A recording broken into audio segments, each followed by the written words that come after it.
The story of Ananias and Sapphira. The days after the resurrection of Jesus Christ were unlike any other time in history. The apostles preached with boldness.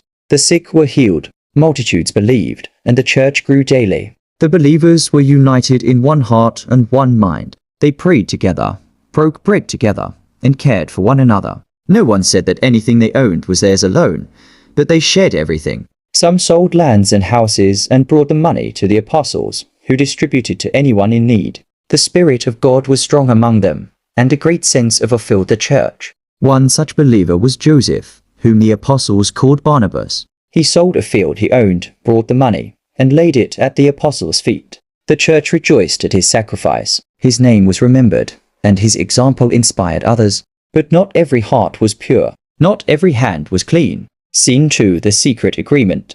Among the believers were Ananias and his wife, Sapphira. They too wanted to be known for their generosity. They wanted the respect Barnabas received, but their devotion was not complete. Together, in whispers behind closed doors, they made a plan. "We will sell our property," Ananias said. "Yes," Sapphira replied, "but we will not give it all." They agreed to keep part of the money back for themselves, while pretending to give everything. The decision was made. They chose appearance over truth. They chose deception over honesty. They chose to impress men, rather than honor God. Scene 3: The confrontation of Ananias. Ananias came first. He walked into the gathering place where the apostles sat. The money bag was heavy in his hand, but his heart was heavier still. He placed the money at Peter's feet, his face calm, his voice silent. Perhaps he expected praise. Perhaps he thought the lie would pass unnoticed. But the Spirit of God is not deceived. Peter looked at him with piercing eyes. "Ananias," Peter said slowly, "why has Satan filled your heart to lie to the Holy Spirit? You have not lied to men, but to God. Was the property not yours before you sold it? And after it was sold, was not the money at your disposal? Why would you conceive such a thing in your heart?" The room grew silent. Ananias's face turned pale. The weight of his sin crushed him.